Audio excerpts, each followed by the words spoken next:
convicción de fe determinante para una vida productiva, victoriosa.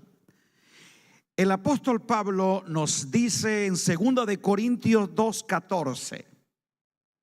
Esta es la afirmación que él tiene de la realidad de Cristo en su vida. Por eso él establece: mas a Dios gracias. Note que esa declaración es una sumatoria de todo lo que él vino exponiendo. Y basado en esa realidad, entonces él establece con agradecimiento a Dios que Él es el que nos lleva siempre. Diga, nos lleva. La victoria no es producto de tu esfuerzo, sino que tú entiendas quién te ha hecho más que vencedor. Diga, Dios nos lleva siempre. No es de vez en cuando. Yo no estoy aquí para alcanzar victoria sobre algún asunto. Es para participar de la victoria que Él estableció sobre todas las cosas. Por eso es que somos más que vencedores, porque Él es el que nos lleva siempre en triunfo en Cristo Jesús. Diga, mi triunfo está asegurado por su victoria. Vamos, declárelo conmigo. Diga, mi triunfo está asegurado por su victoria.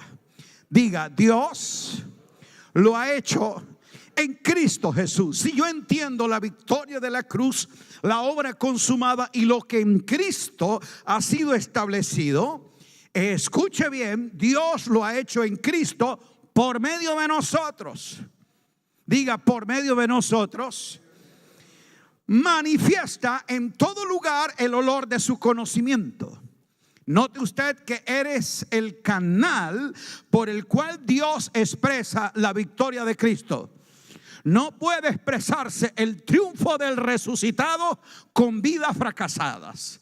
Creyentes mediocres, fracasados, no son la expresión de su victoria. Pero aquel que entiende que es más que vencedor es porque sabe que en Cristo Jesús nosotros hemos sido declarados vencedores. Vaya a 1 de Corintios, capítulo 15, verso 57. Note una vez más, Pablo aquí recoge todo lo que expuso en el capítulo acerca del evangelio predicado, del poder de la resurrección y de la garantía de que Cristo ha resucitado. Él encierra esta verdad diciendo: mas gracias sean dadas a Dios. Una vez más, gracias a Dios. Note usted lo que él dice: no que nos va a dar la victoria, sino que nos da la victoria. ¿Cómo tú asumes una actitud de fe y una convicción de fe? No para triunfar sobre una circunstancia, sino para establecer que tu triunfo está asegurado en Él. Diga, Él nos da la victoria. Una vez más, Pablo declara que esa victoria es por medio de nuestro Señor Jesucristo. Lo que tú logres sacar adelante no es producto de tu habilidad, no es producto de tu astucia, es de tu seguridad de que estás firme en la victoria del que ha vencido para siempre. Por eso es que Pablo entonces dice: así que en razón a esta certeza, convicción de fe, es que, amados míos, estad firmes y constantes, creciendo en la obra del Señor siempre, sabiendo que vuestro trabajo en el Señor no es en vano. Amén. Su mano arriba y diga: Señor, abrazo tu palabra, la recibo con fe y estoy atento para poder entender lo que en Cristo yo soy, yo tengo y yo puedo. Gracias, porque por tu verdad soy libre y victorioso. Diga, convicción de fe. Note usted que esa es la afirmación que Pablo hace. Por eso es la afirmación de un hombre que no lo expone desde su teoría o conocimiento teológico, sino desde su vivencia, como lo vamos a ver más adelante. Pablo podía estar claro de eso. Por eso él dijo, yo sé en quién he creído y que es poderoso. Y que es poderoso para guardar mi depósito para aquel día.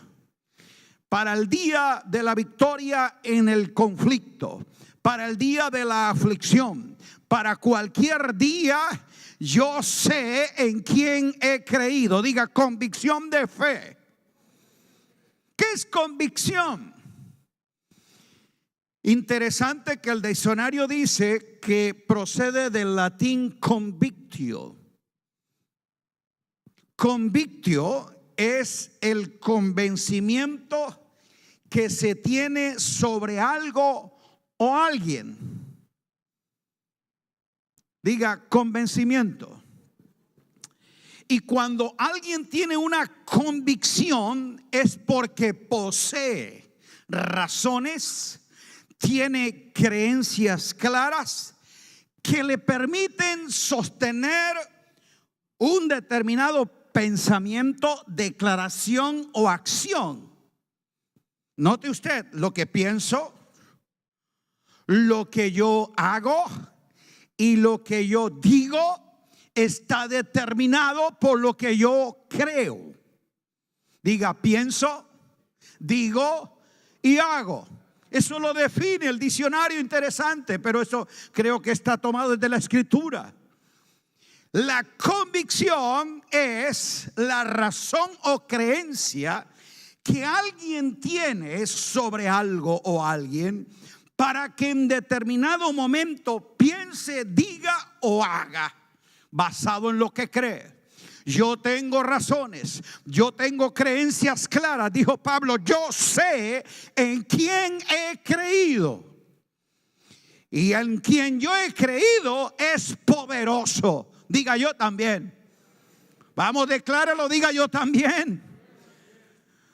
Porque tu convicción parte precisamente de lo que tú conozcas. Y lo que tú conozcas es lo que te gobierna. Curioso, la palabra convictio del latín, traducido al español, es la misma raíz para convicto, que quiere decir prisionero, reo. Un convicto es aquel que está confinado a un espacio, a un área en el que su vida ha sido encerrada. Cuando un prisionero llega a una celda, él queda convicto de ese espacio. Ahí su vida queda encerrada. Pablo dijo, yo sé en quién he creído. Y él dijo, por esta causa yo convicto de nuestro Señor Jesucristo, doblo mis rodillas. Note que Pablo se siente prisionero, no de las autoridades romanas, no de las circunstancias adversas, no de la intriga de sus enemigos, no de la persecución de los judaizantes. Él dice, yo soy prisionero de Jesucristo. Es lo que está diciendo, el espacio en el cual mi vida es encerrada no depende de las circunstancias que ocurren fuera de mí, sino de alguien que está dentro de mí, Cristo Jesús. Grite aleluya. Qué bueno que tú seas prisionero, no de las situaciones que llegan a tu vida, sino de las convicciones que hay en tu vida. Y puedas decir, yo sé, yo sé, yo sé, yo sé en quién he creído y que es poderoso. Grite amén. Una convicción de fe gobierna sobre cualquier situación. ¿Por qué? Porque no es una fe que siente, sino una fe que sabe, que entiende. Fe es certeza, fe es convicción. Nadie puede tener certeza de lo que no conoce, nadie puede tener convicción de lo que no sabe. Por eso Pablo dijo, yo sé.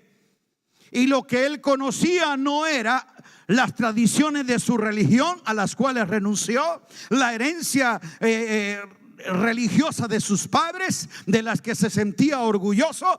De todo eso él murió para adquirir convicción, no por tradición, sino por revelación. Le plació al Padre revelar a su Hijo en mí. Tu convicción de fe no depende de la tradición, sino de la revelación. Y dé gracias al Padre. Gracias sean Dios al Padre, que no le ha placido que nosotros podamos conocer a Cristo. Y yo sé en quién he creído. Note usted, yo sé. Para Pablo, la certeza, la convicción de fe no nace de la condición que ocurre fuera de él. Por eso él se ve prisionero de Jesucristo. Él no tiene una fe como algunos, que es una fe ambiental. La fe de algunos nace de acuerdo al estado anímico, y el estado de ánimo lo determina el ambiente que ocurra. Por eso mucha gente llega a una reunión donde debe tener una actitud de fe, una convicción de fe. Él viene a experimentar qué hay en el ambiente. Hoy siento la reunión como pesada. Él siente. Su convicción de fe está determinada por la atmósfera que lo rodea, por el ambiente que está fuera de él. Por eso esa gente está esperando que algo de afuera venga para que lo motive desde adentro, que baje la gloria, que baje la presencia, que se sienta el fuego. Entonces él hace que el ambiente sea el que determine su grado de fe. Pero Pablo podía decir en una celda, solitario, abandonado, castigado aún con azotes, pero él podía decir: yo sé en quién he creído. Su estado de ánimo no era asunto de que había un ambiente favorable, que tenían una convicción certera de que Cristo gobernaba su vida. Entonces, tú debes saber que no vivimos en la experiencia de un Cristo ni de una fe ambiental, sino de la vivencia de un Cristo, diga, real. Diga, un Cristo real, que Cristo llega a ser la realidad, que llega a ser la verdad de mi vida. Por eso, la firmeza de mi convicción determina la certeza de mi confesión, no importando cuál sea la crudeza de mi condición. Está bonita para Facebook. Vamos a ver si la repetimos. Diga, la firmeza de mi convicción determina la certeza de mi confesión, no importando la crudeza de mi condición.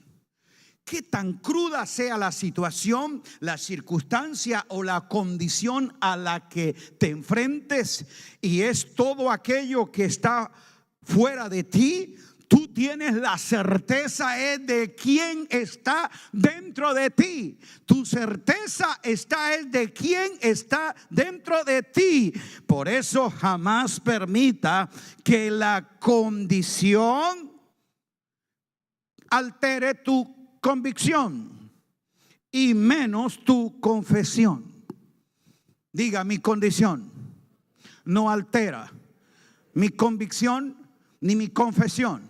Yo voy a seguir creyendo y yo voy a seguir declarando es lo que creo, porque yo sé que el Señor es poderoso. Gracias a Dios por Jesucristo, que nos lleva siempre, diga siempre, siempre, siempre, en todo lugar manifiesta por medio de mí el olor de su victoria, que es vida, el poder de su triunfo sobre la muerte, sobre el pecado, sobre el infierno mismo. Yo estoy asegurado en la victoria de Jesús, y entonces por el poder de su victoria yo soy más que vencedor. Aleluya. Mi convicción es que yo sé quién soy en Cristo, que tengo en Cristo, que puedo en Cristo. Su mano arriba, diga: todo lo puedo en Cristo. Esa es la declaración de fe de alguien que sabe. Ahora, Pablo nos enseña implícitamente en Filipenses, en Efesios y en sus epístolas acerca de sus declaraciones de fe, y se lo afirma a su hijo Timoteo, de que precisamente su convicción va a determinar la definición de sus actitudes. Diga: mis convicciones determinan mis actitudes. Ahora bien, ¿qué es actitud? Actitud es un procedimiento que conduce a un comportamiento en particular.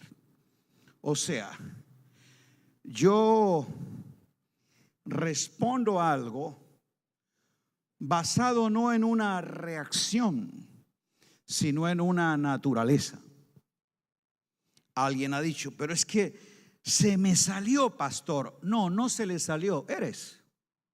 Como tú respondes, así tú eres. Nosotros no reaccionamos, nosotros manifestamos lo que somos. Entonces, diga: actitud. En la actitud está determinada la intención, diga: la intención de un proceder. Entonces, siempre la actitud refleja el estado de ánimo que se ha de expresar en cierta circunstancia y de alguna manera. Diga: actitud.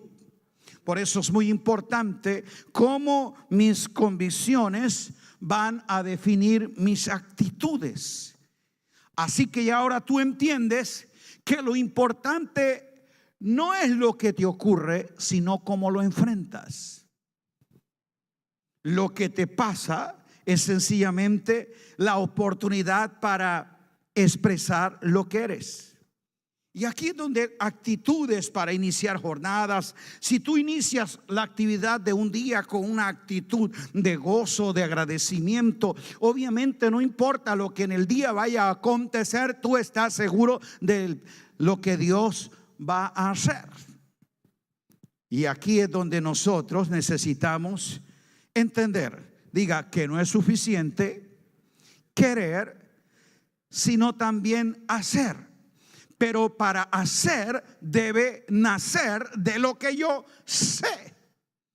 Y esa actitud de fe es lo que nos lleva a tomar decisiones. Yo decido hacerlo o no hacerlo. Yo decido si he de leer o no leer. Por mi actitud yo voy a intentar si sigo adelante o retrocedo. Si yo por mi actitud voy a hacer de proyectar mis culpas, mis errores a otros, o sencillamente asumo mis responsabilidades.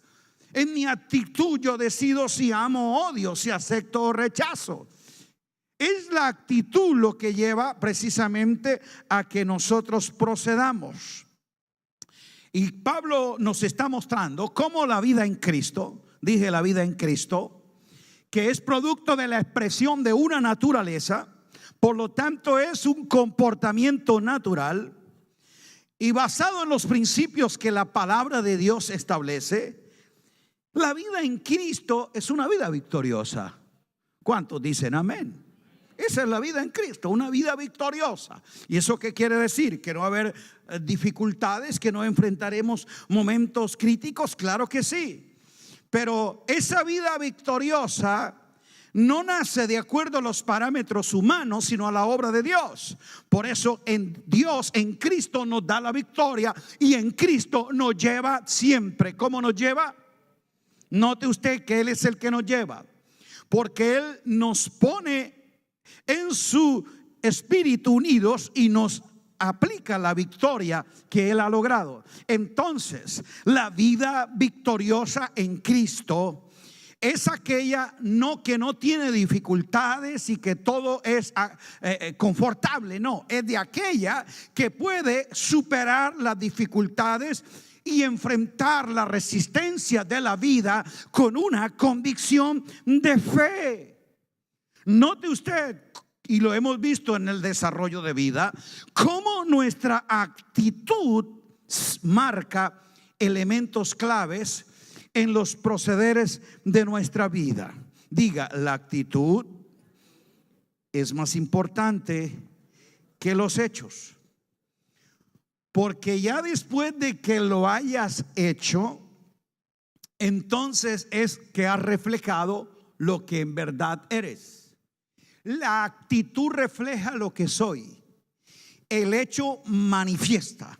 Por eso es que necesitamos primero la actitud para poder proceder. Entonces, la actitud es más importante que la apariencia, que el talento, que la habilidad. Todo eso son expresiones de lo que en realidad somos.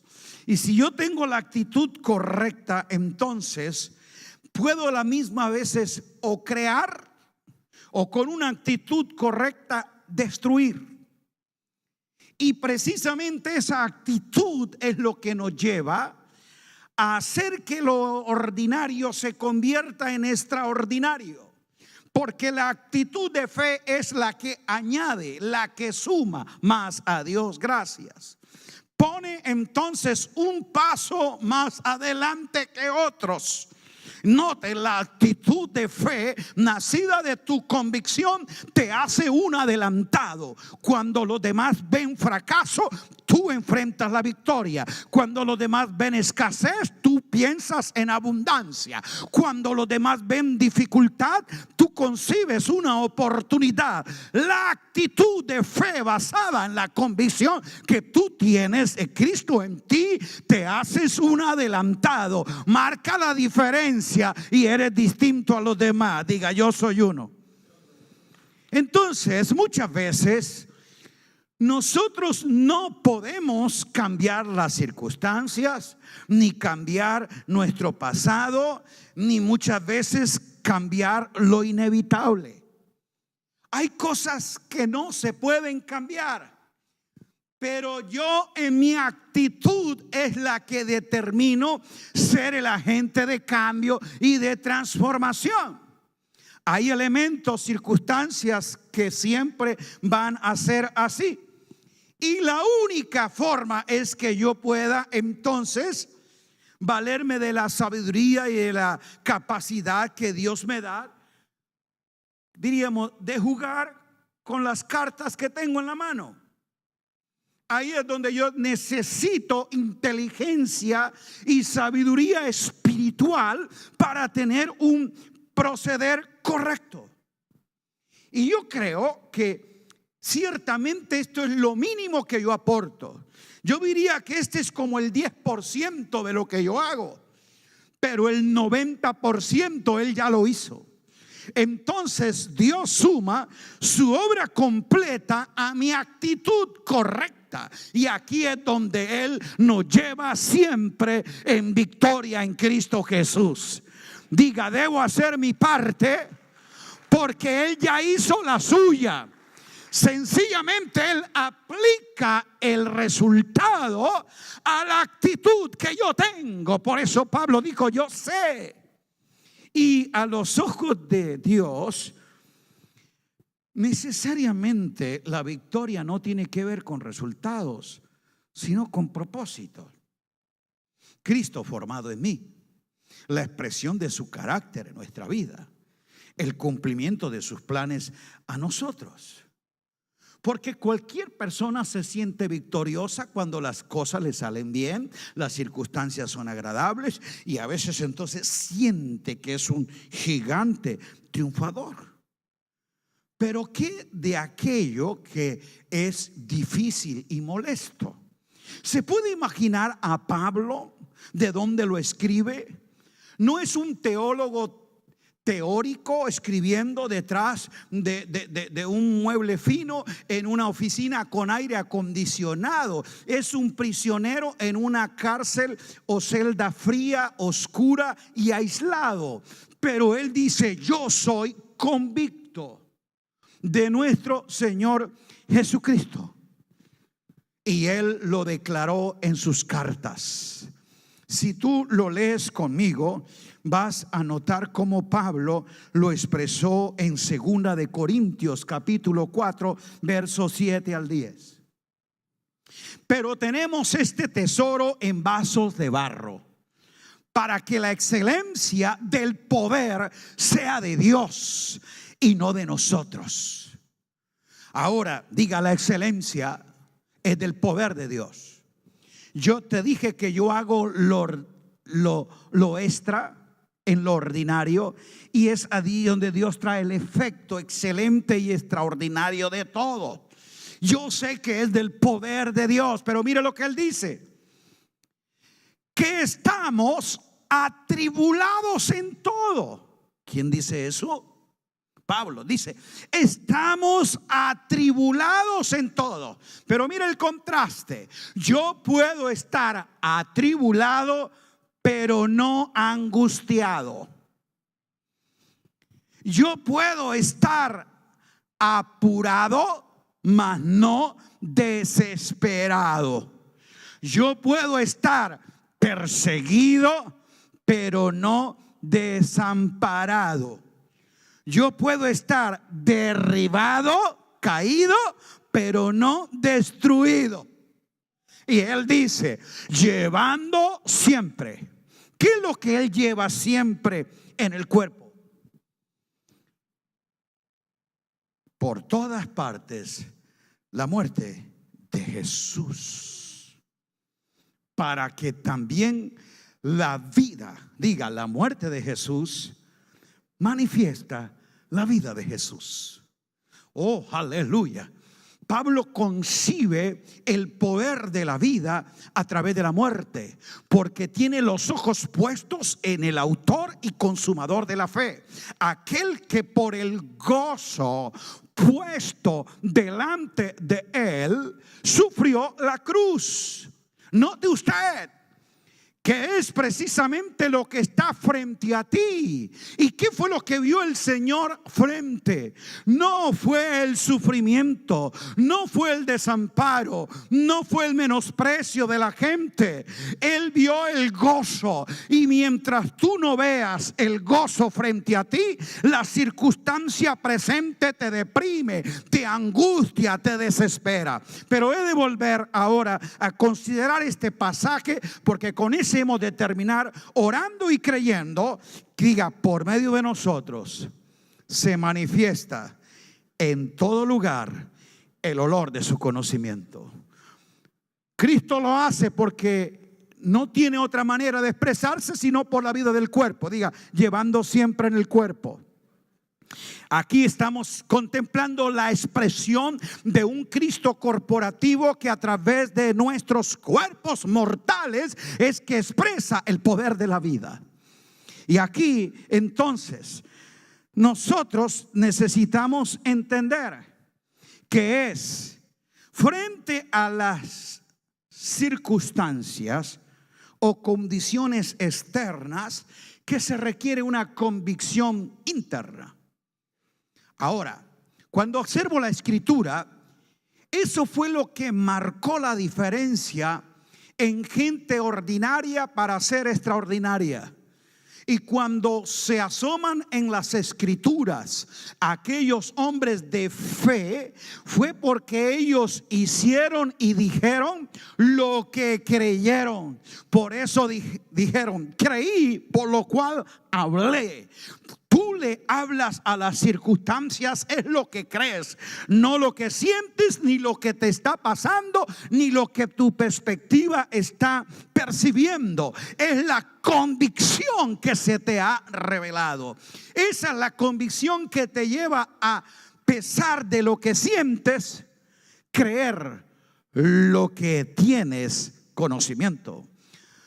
En la experiencia de David, en la experiencia de Habacuc, en la experiencia de Job, están manifestadas precisamente esas realidades de victoria, de gozo y de seguridad a pesar de las circunstancias que están viviendo.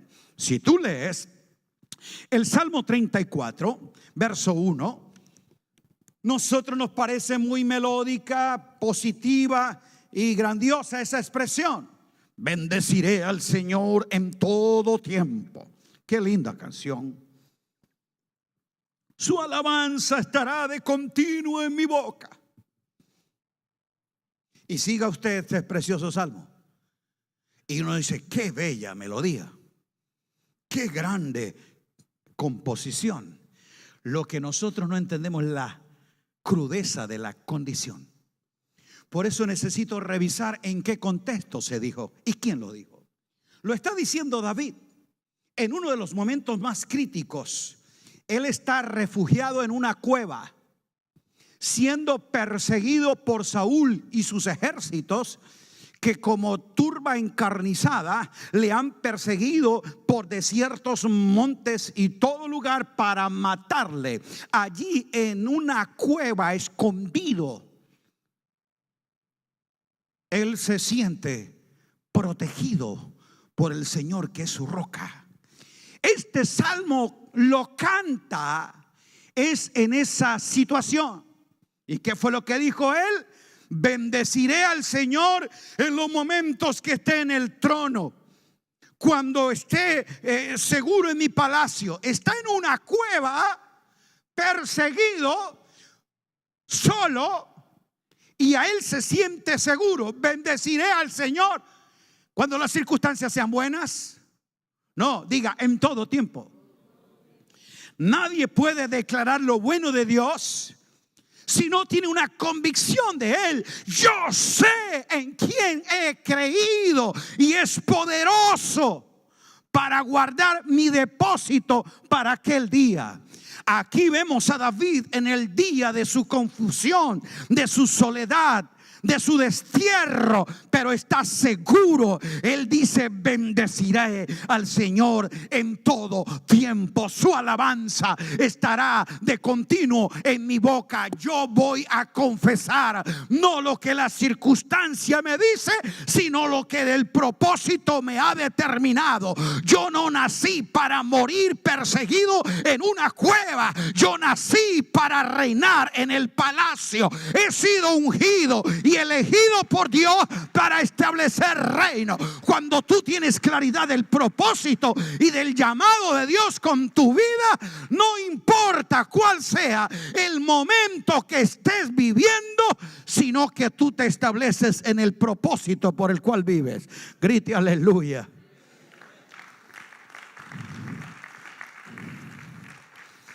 Esa otra hermosa canción que la hicimos una canción, pero precisamente nace de la duda, de la perplejidad que el profeta ve ante la situación de una nación que ha abandonado la fe, un pueblo que ha caído en una decadencia espiritual, en un deterioro social, en una desintegración familiar.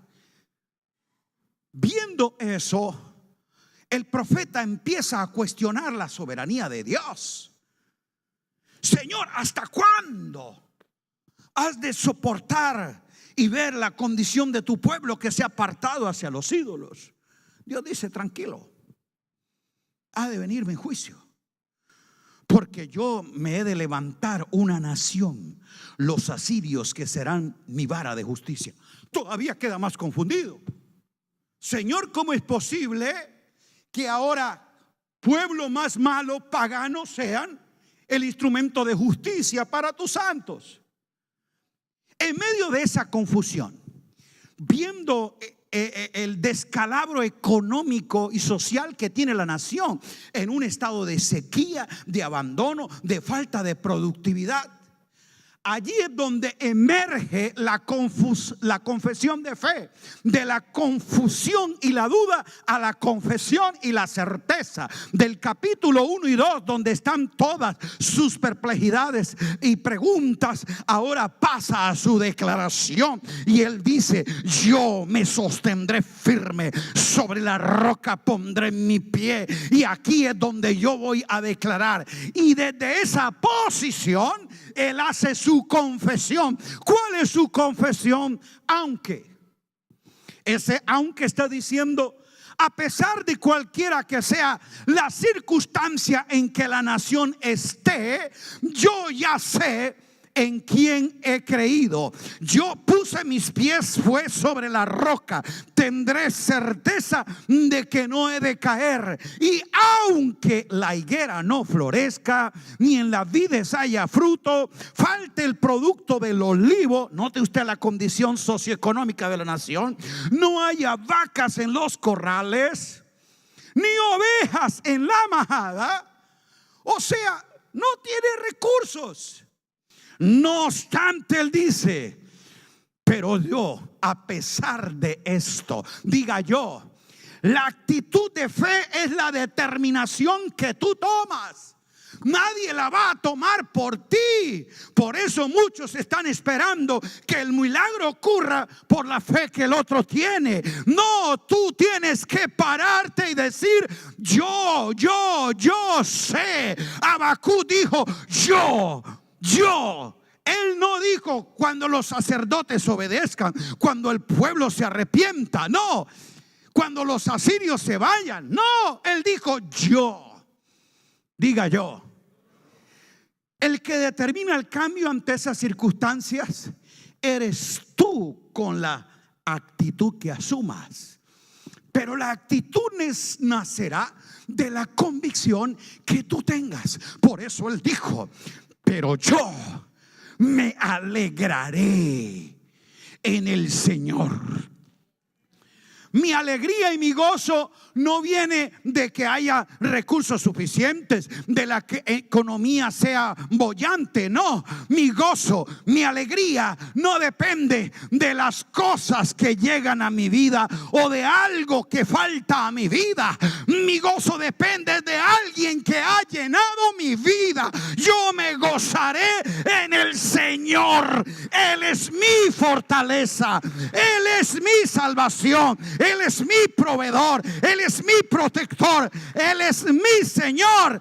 Él es el que hace mis pies como de sierva, y en las alturas, en los lugares celestiales, por encima de las circunstancias naturales, yo tengo una posición espiritual. En las alturas me hace andar. Diga vivo, diga vivo. Vamos, declárelo, diga vivo. Para andar en las alturas, aunque a veces esté en el valle o en una celda, pero eso se llama sitio geográfico. Y tu gozo, tu alegría y seguridad no está en la geografía en que te mueves, sino en la posición que te establecieron. El que nos resucitó y asimismo nos hizo sentar. Digan: lugares celestiales. Jamás permita que tu entorno determine la realidad de tu fe. Aquí está este hombre diciendo que es en el Señor.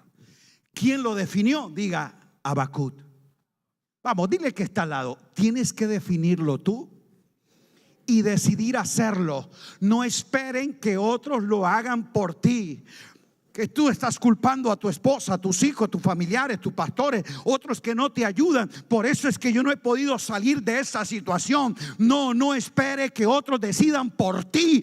Tú determinas hacerlo, tú decides hacerlo, y ahora, basado en lo que crees, es que tú hablas y haces. Aleluya. Porque yo sé lo que soy, lo que tengo y lo que puedo en Cristo Jesús. Aleluya. Circunstancias. nos ha inspirado la fe del patriarca Job, que lo perdió todo. Ya ustedes conocen la historia. Pero mire la declaración que él hace, Job 1:21. Y dijo Job: desnudo salí del vientre de mi madre y desnudo volveré allá. Según entiendo, el Señor da, el Señor quita, pero sea el nombre del Señor bendito. Él está estableciendo la verdad. No sé si es el diablo, no sé qué es lo otro, aquello, pero lo que yo sé es que es el nombre de Dios el que yo he de bendecir. Yo no he de culpar al diablo. Él tendría razones. El diablo me tentó. Mi mujer, que era un problema, me llevó al fracaso. Mis hijos, que no me apoyaban porque eran medio paganos, mundanos, no siguieron mi fe. Él tenía esos antecedentes, porque dice que fue el diablo que vino para quitarle. Luego dice que su mujer era la que le estaba criticando con respecto a su fe. Luego dice que él ofrecía sacrificios por sus hijos que andaban en fiesta. Entonces tenía un diablo que lo persigue, una mujer que no lo apoya y unos hijos medio mundanos. Pero él dice: el nombre de Dios sea bendito. A veces nosotros tratamos de justificar nuestra mediocridad, carnalidad e inutilidad, precisamente proyectando nuestros errores a otros. Pero cuando yo sé que es el Señor que tiene el control y asumo una actitud de victoria porque yo sé que Dios es poderoso, entonces yo aquí puedo estar seguro que frente a cualquier circunstancia tengo la certeza. Oh, qué grande es Pablo al decir: mas a Dios sean dadas gracias, que nos lleva siempre. ¿Que nos lleva qué? ¿De vez en cuando? ¿En algunos momentos? No, nos lleva siempre. Y quiere decir que ese siempre, las circunstancias son favorables, hay abundancia, todo mundo nos aplaude. No, podemos estar perseguidos, afligidos, pero él tiene la certeza que es Dios quien le ha dado la victoria. Y victoria es la seguridad que puedo tener, firmeza a pesar de mi aparente fracaso. No he de quedar postrado, voy a tener constancia para mantenerme creciendo, firme.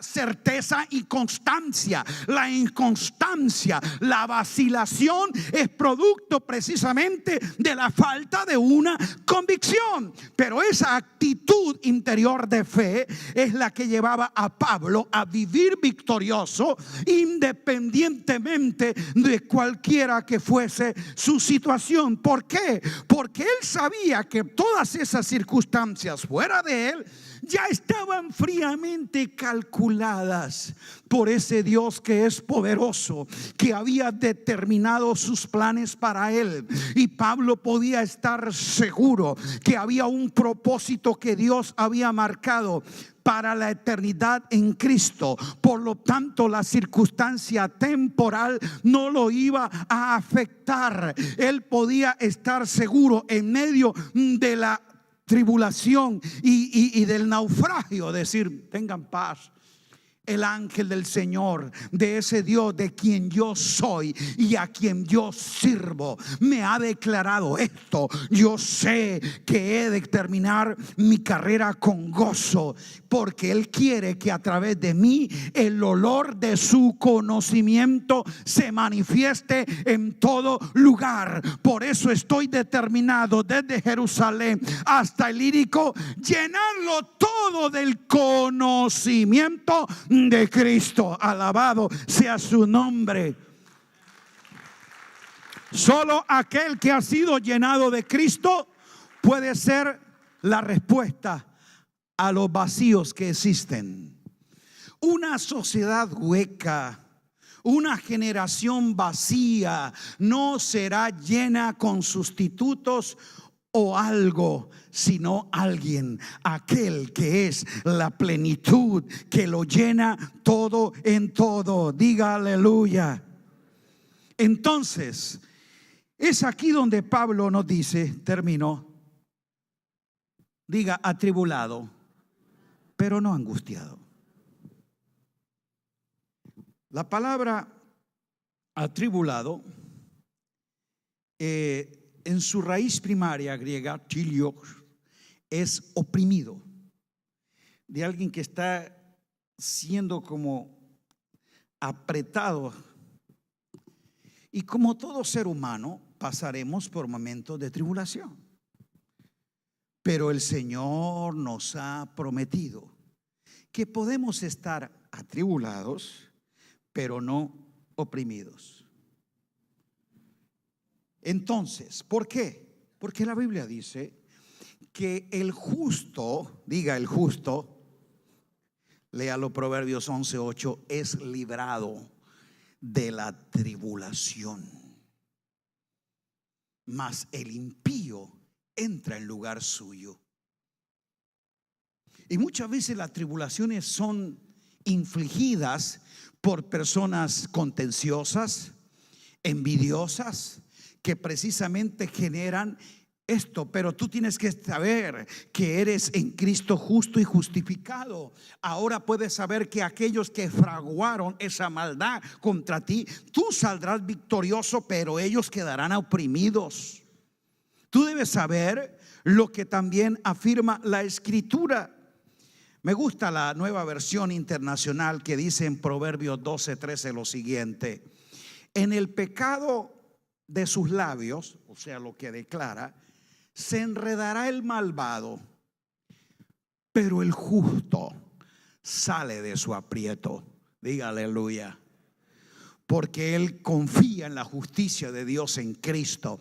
Él sabe que ha sido justificado y no es justo porque sea mejor que otros, es porque aquel lo declaró justo. Y él no recibe la victoria basado en que se porta bien, es que ha sido posicionado en Cristo Jesús. Alabado sea Dios. Entonces, muchas veces la tribulación es para que caigamos en angustias. Vivimos oprimidos, pero nosotros digamos, seremos librados. Ahora, siempre la angustia va a ser un estado interior. Note, la tribulación es exterior, pero la angustia es interior. Es lo que yo acepto de la tribulación. Y cuando ahí hay opresión, entonces yo tengo que pararme en la justicia, aquel que me lleva siempre en triunfo, en el Señor. Él es en quien yo tengo la victoria y puedo decir, como lo dijo David en el salmo que le cité, Salmo 34:19. En medio de esa circunstancia difícil, ¿sabe qué dijo él? Él dijo lo siguiente: muchas son las aflicciones del justo, pero de alguna de ellas, ¿cómo dice? Pero de todas ellas, ¿de cuántas? Grite amén. De todas. No quiere decir que no vas a tener aflicciones. Vendrán, en el mundo tendréis aflicción, pero confiad, yo he vencido al mundo. Y el salmista estaba seguro que de todas ellas le libra el Señor. Diga amén. En apuros, pero no desesperados. El aporeo, que es la raíz, lo que indica es de alguien que está perplejo. Esa es la idea de estar apurado, viviendo en medio de una incertidumbre, está confundido, temores y dudas con respecto a lo que ha de pasar. Aquí es en medio de eso que yo voy a estar apurado, pero no desesperado. Ese es nuestro problema. Como no sabemos tener una actitud de fe ante el apuro, terminamos como desesperados. Y ahí es el desespero el que nos lleva a tomar las decisiones. Reaccionamos ante el desespero. Pero ese era lo que quería precisamente el apuro: desesperarte. No puedes evitar estar apurado, si puedes evitar estar desesperado. ¿Por qué? Porque asumo la actitud de fe. Tengo este apuro. No hay problema en que yo me sienta un poco perplejo, a veces confuso y temores frente a lo que ha de pasar. Pero aquí no me va a ganar el desespero. Voy a tener certeza que Dios es poderoso para guardar mi depósito, que Él me lleva siempre de triunfo en triunfo. Y entonces yo soy el que cambio esa situación que estoy en mi interior sintiendo para que no quede allí. Perseguido. ¿Cuántos han tenido persecuciones? Parece que no. Todos le aman, todos lo quieren, todo el mundo habla bien de ti. Qué bueno. Bienaventurados sois.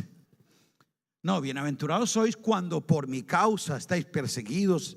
Pero dice, pero no desamparados. La idea de perseguido, dioko, ahí es como alguien que ha estado en la flecha del cazador y le disparan. O sea, es imposible yo evitar la gente que me critica, que me molesta, la gente que no me quiere, no me acepta. Eso es inevitable. Lo que yo sí puedo es que esos dardos de fuego que se disparan contra mí no me hagan daño, porque ahora yo tengo el escudo de la fe. Yo puedo saber que el Señor está conmigo y Él en medio de ese plan me va a adelantar, porque yo soy un bienaventurado. ¿Cuántos lo son? Si eres un bienaventurado cuando eres perseguido mintiendo contra ti, ok. La persecución que es producto de tus torpezas, de tus malas acciones o procederes, no tienes por qué tú sentirte mal. Pero la que tú vas a estar seguro es: bienaventurados sois cuando os persigan, digan toda clase de maldad, injurias, calumnia, mintiendo. O sea que no es así, porque tú sabes en quién has creído y cuál es tu proceder. Ahora eres un bienaventurado, un totalmente bendecido, porque el favor de Dios te respalda. Y note lo que Jesús te dijo: mira, les digo que no importa quien por mi causa haya dejado, diga haya dejado. Habrá cosas que dejar por su causa, pero Él dijo: sin embargo, recibirá 100 veces más. Va a tener 100 veces más. Pero lo que nosotros no entendemos, lo que el Señor dijo, léalo allí, lo leerás en su casa, está en Marcos 10, 29 al 30. Recibirá 100 veces más casas, tierras, hermanos, familia, con persecuciones. ¿Con qué? Ok, entonces, tal vez no te guste esto. Si quieres ser un bienaventurado, un prosperado, un bendecido, vas a sufrir la envidia y la persecución de los fracasados. Diga persecuciones. Nosotros queremos la prosperidad, la victoria con confesiones. Yo decreto, yo declaro. No nos gustan las persecuciones. Van a venir, pero tú eres un bienaventurado.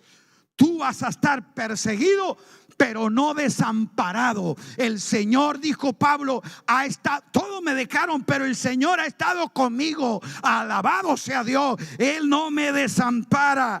Alabado sea el Señor. Va a tener persecución verbal, a veces hasta física, del tipo que sea, pero no vas a estar solo. El Señor está con nosotros. Aleluya. Y último, derribados. A veces podemos caer, pero no destruidos. El justo puede dar un traspiés, o por causa de la persecución hasta caer.